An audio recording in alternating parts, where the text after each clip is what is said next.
Why did Trayvon's killing seem to galvanize movements like Black Lives Matter? Because Black Lives Matter was already around. There had already been events like in Ferguson and then Eric Brown.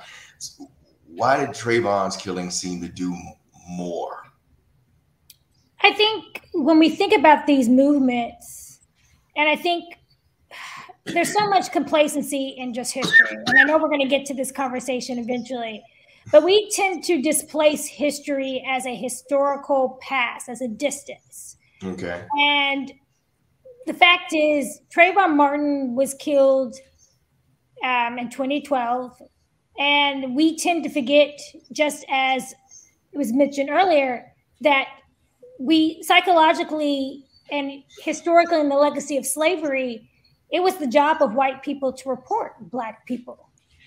Like, we were not meant to be walking around existing without freedom papers. And the fact is that surveillance of a Black individual is still prevalent today.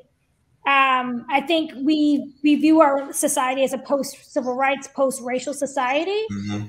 And we like to believe in the idea of color blindness. But color does not negate fear. Color does not negate action and criminality that's attached. And so I think Trayvon Martin, compared to some of the other killings in the past, Mm-hmm. Rodney King, Oscar Grant, we have people between that period that were killed. The fact is, this was a neighbor. This is just somebody in the neighborhood who had the right to kill, and had and by the criminal justice system did not break any laws, did not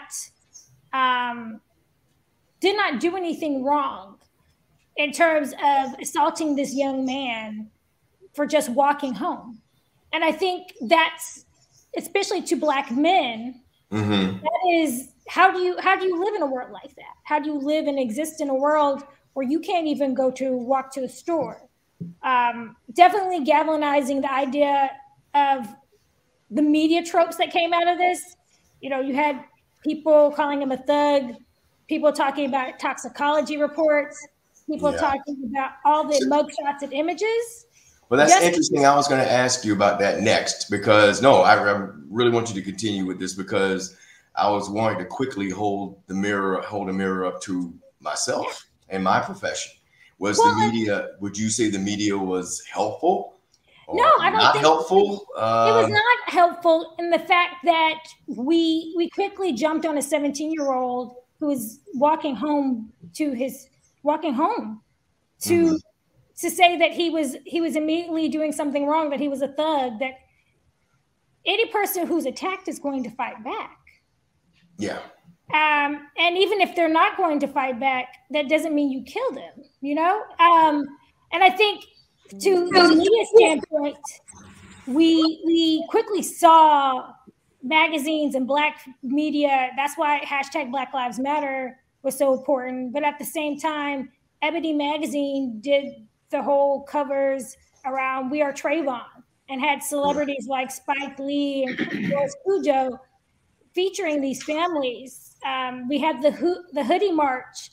And probably the biggest thing that really made people kind of stand up and listen in terms of media is when President Barack Obama had that press conference. And he said, "I could have been Trayvon." And I think for people who could never understand racism, when you have your president saying, "What you say about that Black boy is the same way people perceive me." Right. And that speaks to a lot of the conversations in terms of how we view race. Yeah.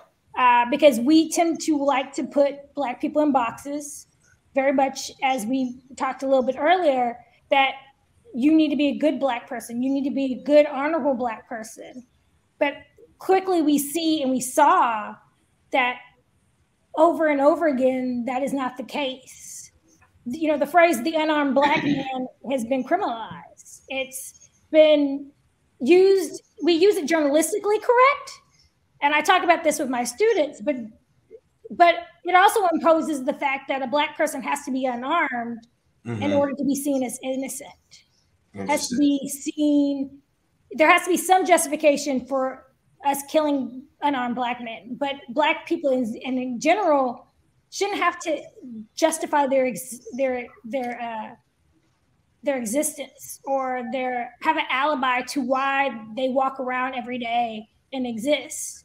They don't have, it's a sad fact that technology became a huge aspect, but if we didn't have mobile phones and we didn't have technology, people would still believe that our killings are not, right, not being called for justice.